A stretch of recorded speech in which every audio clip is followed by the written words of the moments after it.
Listo. Ok, ok. Hoy vamos a ver entonces la primera mitad de inervación, generalidades de inervación y cómo está constituido el plexo braquial, sus ramas colaterales, sus ramas terminales y sus relaciones, ¿ok? De repente la clase de hoy no es tan larga porque a mí me gusta siempre dar inervación así. Primero las generalidades, o sea, una clase hablando de generalidades, cómo se forma el plexo y todo eso, y después en otra clase cómo se dirigen los nervios, por decirlo así. La facilidad de que veamos clases 2 veces por semana nos da la oportunidad de ver clases así. Y lo bueno de ver clases de anatomía en un curso es que uno puede dividir mejor el contenido, porque a veces el problema de dar anatomía en la clase en la universidad, a uno lo obligan a ir un paso muy rápido. Entonces, como uno no puede dar clase todos los días y no estamos en la universidad para dar clases, por ejemplo, 2 veces a la semana, 4 horas, porque así es que se ve anatomía. Anatomía se ve 4 horas, 2 veces a la semana. O sea, 4 horas, por ejemplo, el lunes y 4 horas el viernes. ¿Ven? Son 8 horas de anatomía donde uno abarca más tiempo. Ahorita por profesor online no se puede hacer eso, porque uno se cansa de estar en la computadora. No es lo mismo que estar en presencial. Entonces, como damos el curso 2 veces por semana, nos da la facilidad de dividir el contenido mucho más fácil. En este caso, inervación, tanto de miembro superior como de miembro inferior, la vamos a dividir, ¿ok? Para que sea más entendible. ¿Qué vamos a ver en la segunda clase? Todo el recorrido de los nervios, cómo pasan los nervios por el miembro superior y algo muy importante, las metámeras del miembro superior, ¿ok? Que suelen preguntarse. Las metámeras suelen preguntarse. Ajá. Entonces, inervación del miembro superior. ¿Qué pasa con esto? Bueno, ajá. Fíjense. Esto que estamos viendo aquí es una médula espinal, ¿verdad? Esto que está aquí amarillito. ¿Qué está pasando? A través de un agujero que tienen las vértebras de la columna vertebral, que es el agujero medular o también llamado agujero vertebral, ¿ok? Este que está aquí. Agujero medular o agujero vertebral, por donde pasa la médula espinal. Esto es una vértebra, por supuesto, ¿ok? Y fíjense que de la médula espinal están naciendo una serie de raíces o una serie de nervios. Esos nervios que están naciendo de la médula espinal son los nervios raquídeos, ¿ok? Anteriormente llamadas raíces raquídeas. Ya no las llamamos raíces raquídeas, las estamos llamando ahora nervios raquídeos, ¿ok? Muy bien. Adelantemos. Fíjense, aquí estamos viendo la columna vertebral, le hicimos un corte sagital y estamos viendo la mitad izquierda. Fíjense, esto es anterior, esto es posterior. Esto que estamos viendo aquí es la columna vertebral, que se divide, la columna se divide en segmentos, ¿ok? La columna cervical, la columna torácica, mal llamada dorsal, porque todas las vértebras son dorsales, todas, fíjense que todas están en el dorso del cuello, el dorso del tórax, el dorso del abdomen y el dorso de la pelvis. Entonces, no es adecuado llamarlas dorsales, hay que llamarlas torácicas, ¿ok? Entonces, columna torácica, columna lumbar, perdón, columna sacra y la última porción más chiquitica de la columna es el coxis, ¿ok? Fíjense que de cada porción de la columna están naciendo de la médula espinal los nervios raquídeos, ¿ok? ¿Sí? Y esos nervios raquídeos se les dio una letra y un número dependiendo del segmento vertebral donde estuvieran naciendo de la médula espinal, ¿ok? Si nacen de la médula espinal a nivel de las vértebras cervicales, lo vamos a llamar primer nervio cervical, segundo nervio cervical y así sucesivamente. C1, C significa cervical, 1 significa primero. Entonces los nervios raquídeos cervicales van desde C1 a C8. Tenemos 8 nervios cervicales. Los torácicos son 12 nervios torácicos, desde T1 hasta T12. Los lumbares son 5 nervios lumbares, desde L1 a L5. Y los sacros son igualitos 5 nervios sacros, desde C1 hasta C5. El último nervio es el nervio coxígeo, que sale a nivel de la vértebra coxígea. Ese nervio se se transcribe, por decirlo así, con la palabra cox.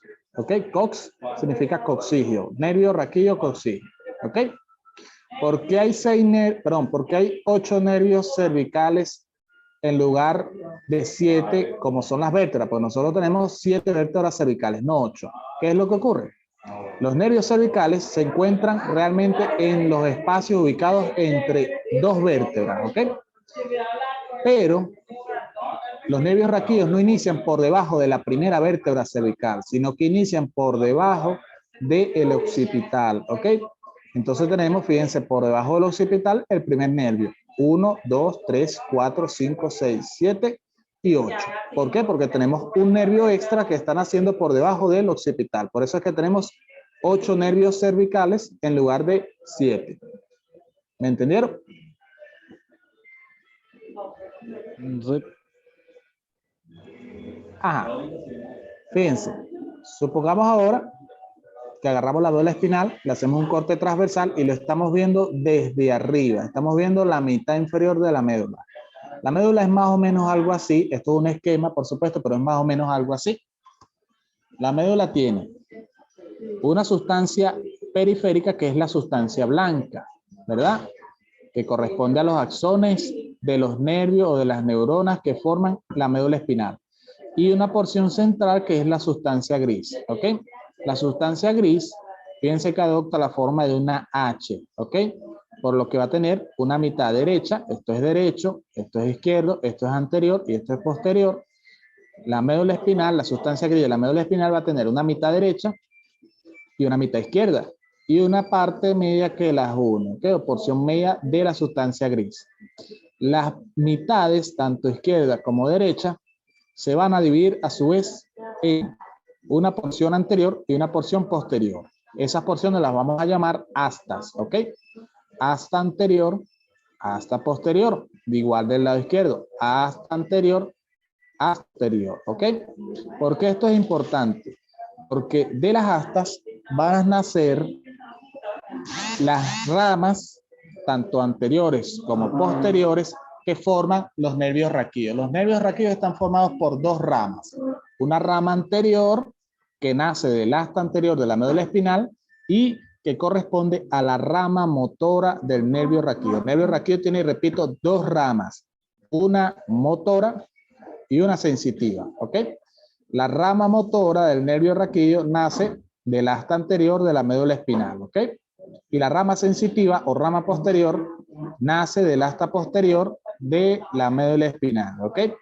Y al unirse esas 2 ramas forman al nervio raquídeo, que anteriormente, si lo leen de una literatura vieja, anteriormente lo llamaban raíces o raíz raquídeo, ¿ok? ¿Sí? La porción posterior o la rama posterior de los nervios raquídeos van a formar todo lo que es la inervación simpática de los órganos del cuerpo, ¿ok? Después cuando veamos tórax y abdomen van a entender qué es la inervación simpática, ¿ok? Pero repito, la rama posterior de los nervios raquídeos van a formar o van a encargarse de lo que es la inervación autónoma simpática de las vísceras de todo el cuerpo, de los órganos de todo el cuerpo, ¿ok? Mientras que la rama anterior o rama motora del nervio raquídeo va a unirse con las demás ramas anteriores de los demás nervios raquídeos. ¿Para qué? Para formar plexos, ¿ok? Y esos plexos se van a encargar de la inervación tanto sensitiva como motora de miembro superior y miembro inferior, ¿ok? Por esa razón tenemos plexos. ¿Qué es un plexo? Un plexo es una estructura que se forma por la unión o la anastomosis de las ramas anteriores de los nervios raquídeos que nacen de la médula espinal, ¿ok? ¿Me entendieron? Sí. Sí, profe. Ok, seguimos. Esto es lo mismo, pero en el atlas.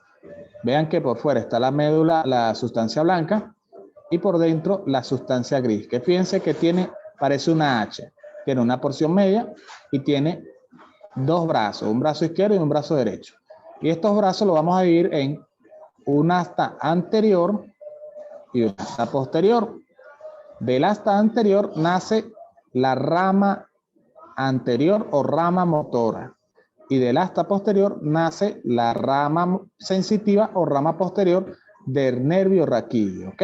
Acuérdense, la rama anterior es la encargada de formar los plexos del organismo. Fíjense, aquí vemos lo mismo. La rama anterior, la unión de las ramas anteriores de los nervios raquídeos forman los plexos. ¿Ok? Y aquí el resumen de lo que son las raíces raquídeas. Fíjense que tenemos 8 cervicales, 12 torácicas, 15 lumbares, 5 sacras y la coxis. ¿Ok? Entonces, repito, ¿qué es un plexo? Un plexo es una estructura formada por la anastomosis de las ramas anteriores de los nervios raquídeos que nacen de la médula espinal. ¿Ok? ¿Cuántos plexos tenemos? Fíjense, tenemos 6.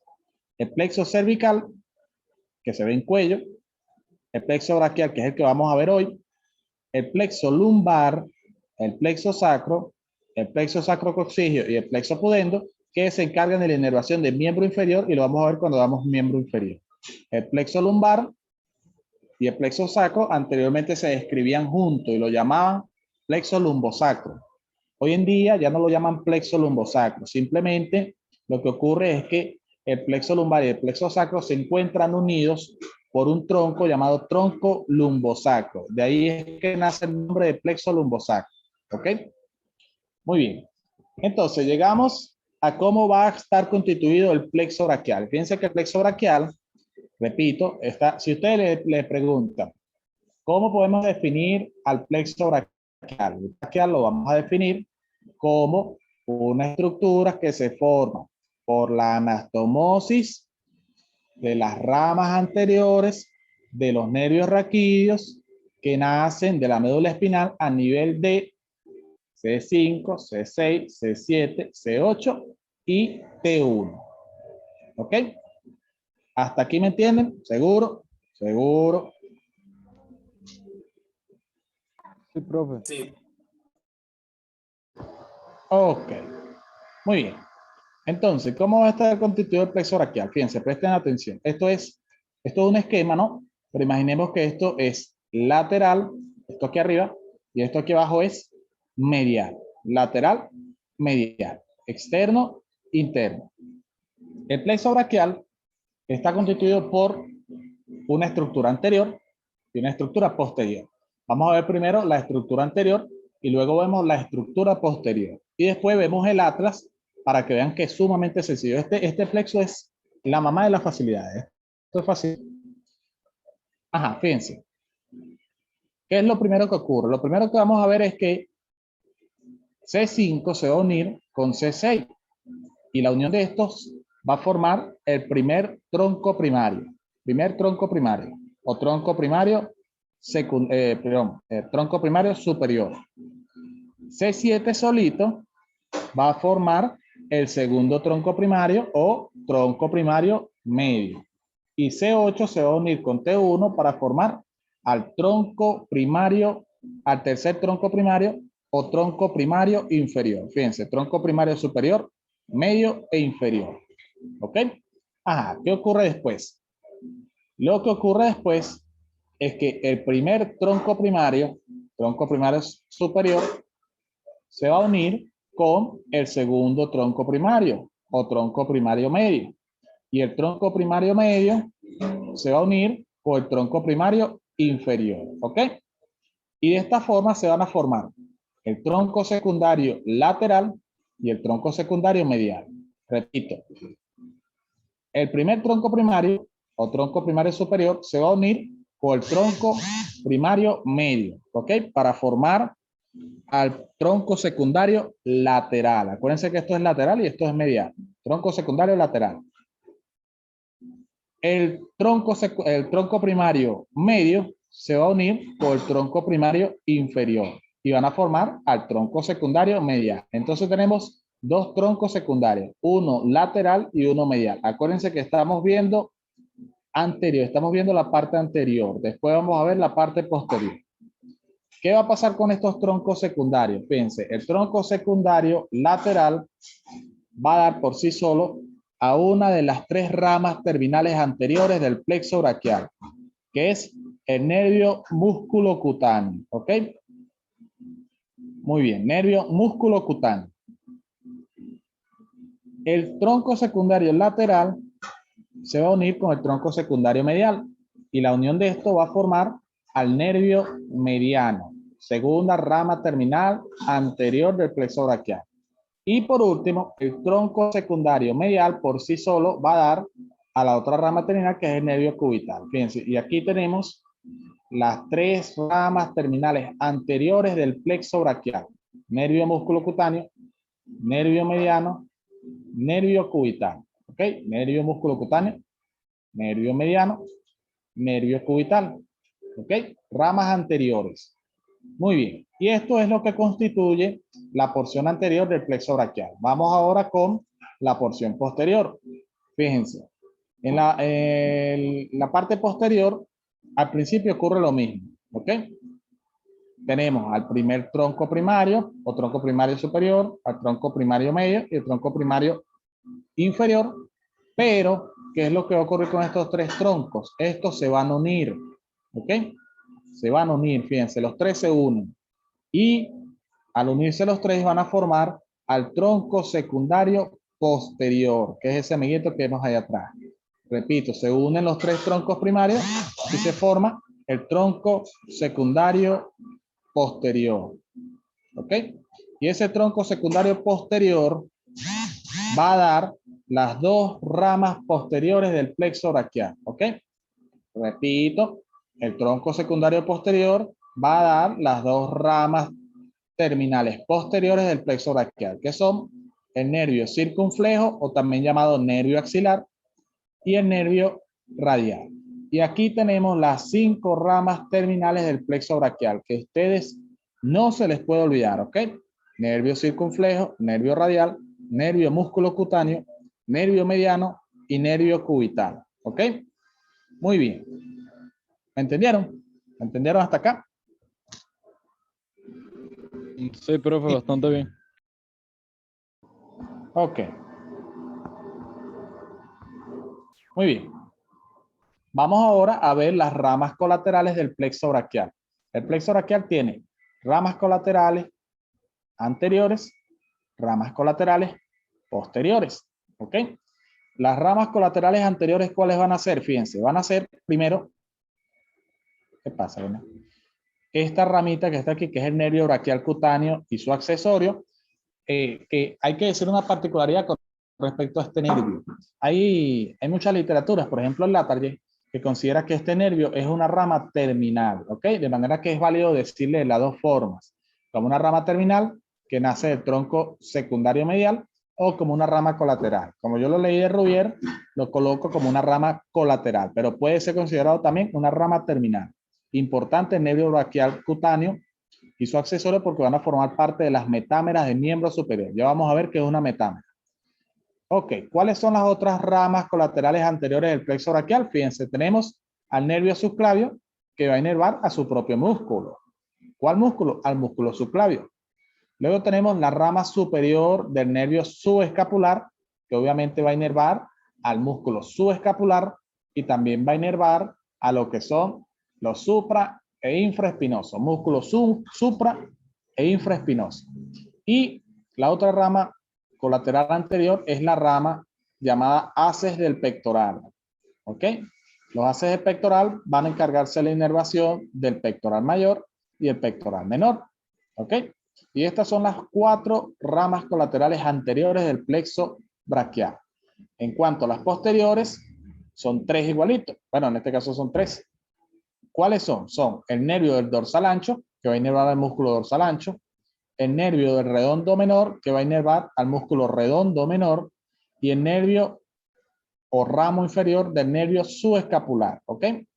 La rama inferior del nervio subescapular va a inervar al músculo redondo mayor. ¿Ok? Perdón. Al músculo redondo mayor. Y aquí tenemos todas las ramas colaterales del plexo braquial. Las anteriores son el nervio subclavio, la rama superior del nervio subescapular, los hace del pectoral y el nervio braquial cutáneo y su accesorio. Y las ramas colaterales posteriores son el nervio dorsal ancho, el nervio redondo menor y la rama inferior del nervio subescapular. Muy bien.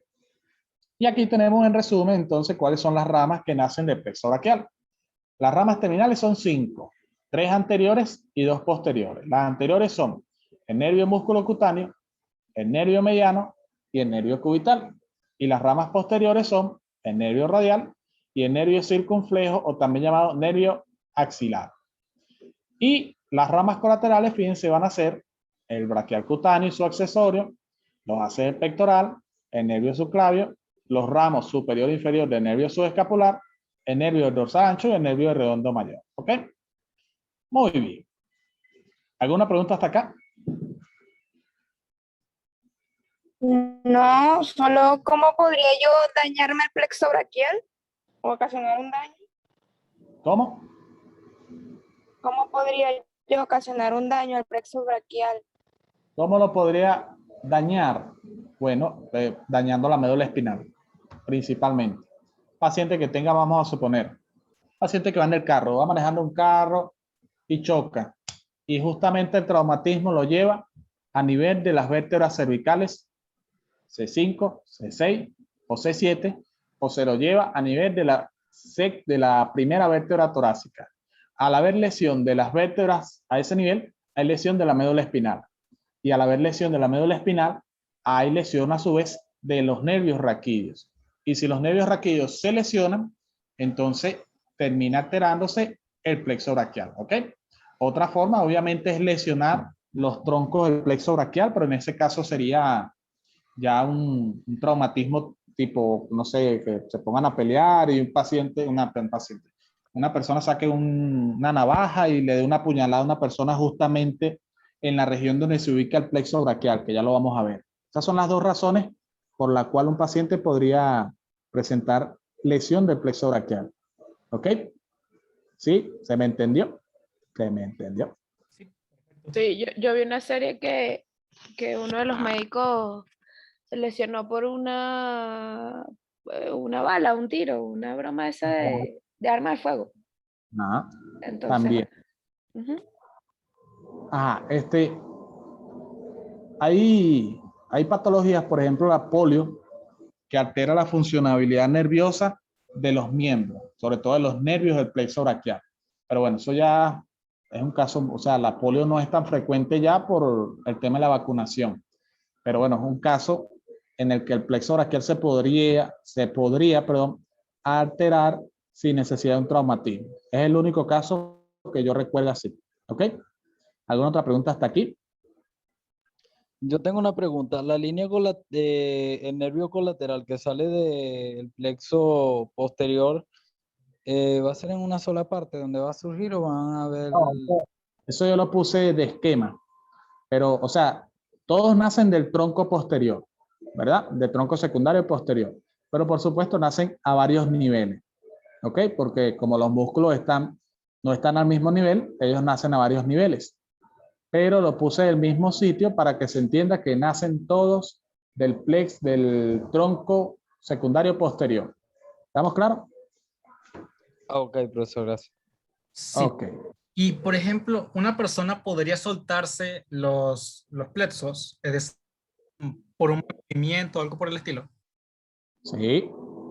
Más que todo por un problema, volvemos a lo mismo en la columna. El paciente puede realizar una acción demasiado intensa, con un movimiento demasiado intenso en la columna cervical. Póngase que intentaron hacer del exorcista y voltearon la cabeza para atrás. Eso puede causar la ruptura de los nervios raquídeos. Los nervios se rompen. Entonces, Eso sí. dependiendo del grado pues eso tiene sus grados, dependiendo del grado de la ruptura, eso determina el manejo. Pero un ejemplo es ese: paciente que mueva demasiado la columna, o sea, que voltee la cabeza hacia atrás y justamente tensione las raíces raquídeas que forman el plexo braquial, ¿ok? Puede suceder que por la tensión los nervios se rompen o las raíces del nervio se rompen. Y entonces al romperse se altera totalmente el plexo braquial. El miembro queda totalmente inservible. Y en ese caso hay que operar al paciente de urgencia. ¿Ok? Profe, ¿y eso no deja secuelas, o sea, daños permanentes? Sí, señor. Deja secuela. Siempre deja, ¿cómo les explico? No encuentro la palabra ahorita. Deja cierta pérdida de movimiento, por decirlo así. O sea, el paciente del 100% de la movilidad del miembro, por ejemplo, le quedará un 60, máximo un 70%, dependiendo del daño del nervio. ¿Ok? Pero siempre deja secuela. ¿Alguna otra pregunta? Ok. No. Ok. Relaciones del plexo braquial. Si ustedes leen las relaciones del plexo braquial del láteres, le van a aparecer como unas 50.000 más o menos. Pero las más importantes y las que les van a preguntar a ustedes son las que yo les voy a decir. El plexo braquial tiene relaciones a nivel cervical, a nivel axilar y a nivel del brazo. ¿Ok? Nos vamos a enfocar principalmente a nivel cervical y a nivel axilar. ¿Ok? Muy bien. Fíjense, este es el plexo braquial. Vean cómo se dispone a nivel del cuello y de la axila. Vean que esto es lateral y esto es medial. Y fíjense, aquí tenemos las ramas anteriores de los nervios raquídeos y vean cómo se forman los tres troncos primarios, superior, medio e inferior. Y vean cómo los troncos primarios van a unirse y van a formar el tronco secundario lateral, el tronco secundario medial y atrás el tronco secundario posterior. Y vean cómo los troncos secundarios anteriores van a formar al nervio músculo cutáneo, al mediano y al cubital. Y fíjense, aquí están naciendo el braquial cutáneo. Y el tronco secundario posterior, vean cómo forma al plexo, perdón, vean cómo forma al nervio axilar, que es este amiguito que está aquí, y al nervio radial. ¿Ok? Y bueno, aquí vemos las ramas colaterales. Lo hace el pectoral. No, perdón, este es el nervio del dorsal ancho. Este que está aquí, este sí es los hace del pectoral. Allá arriba vemos el subclavio y así sucesivamente. Muy bien. A ver, aquí lo mismo. Fíjense, esta es una imagen del néter. Vean que el plexo braquial es subclavicular. Quiere decir que pasa por la clavícula. Ojo que eso se los pueden preguntar. ¿Oyeron? ¿Por qué? El paciente tiene un traumatismo aquí en el medio de la clavícula y puede ser que ese traumatismo lesione alguno de los troncos primarios del plexo braquial. ¿Ok? Y eso es una emergencia. ¿Ok? Por eso es importante que ustedes recuerden que el plexo braquial es subclavicular. Está por debajo de la clavícula. ¿Ok? Y aquí vemos lo mismo. Tronco secundario posterior, tronco secundario medial y lateral, y las ramas. Nervio mediano, cubital, músculo cutáneo, axilar o circunflejo y el radial. ¿Ok? Muy bien. Muy bien. En cuanto a las relaciones, fíjense, aquí vemos otra vez el plexo braquial en el cuello y en la axila. Y vean que la principal relación que tiene el plexo braquial es que él pasa por detrás de los músculos escalenos. ¿Ok? Los escalenos van a estar anterior al plexo braquial. ¿Ok? Esa es la primera relación a nivel del cuello. Y además, a nivel del cuello, el plexo braquial va a tener por delante a la arteria subclavia y a la vena subclavia, ¿ok? Principal relación del plexo braquial, ¿ok? Repito, el plexo braquial por delante va a tener a la arteria subclavia y la vena subclavia, ¿ok? Ya en la axila, fíjense cómo la arteria axilar se va a posicionar entre los troncos secundarios del plexo braquial, ¿ok? Y eso también se pregunta, ¿cuál es el elemento que se interna entre los troncos secundarios del plexo braquial? Ustedes tienen que responder que es la arteria axilar, ¿ok? Arteria axilar. Mientras que la vena axilar va a pasar por delante de los troncos secundarios del plexo braquial, ¿ok?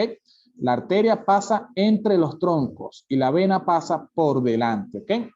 Y fíjense lo que yo les mencioné cuando vimos la clase de drenaje venoso.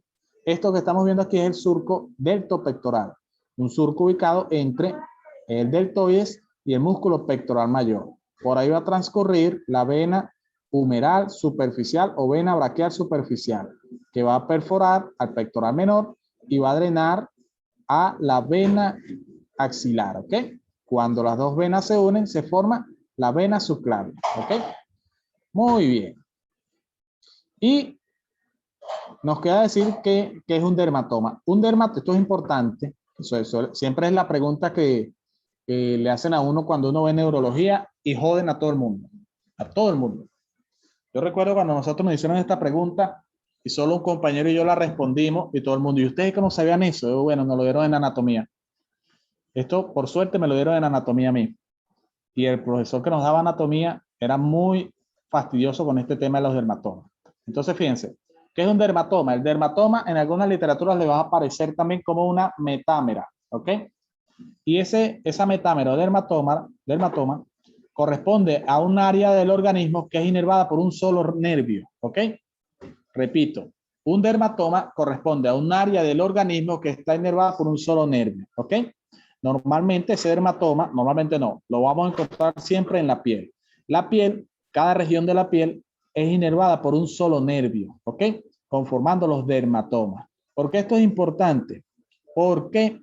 Porque fíjense, dependiendo del dermatoma que tenga cada nervio, nosotros podemos determinar, o sea, nos puede ayudar a nosotros en base a la clínica que tenga el paciente.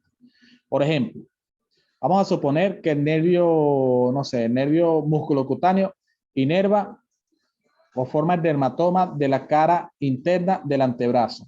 Si el paciente ustedes lo pellizcan, lo pullan, le prenden un fósforo en el antebrazo y el paciente no siente nada, quiere decir que tiene un daño en el nervio medial.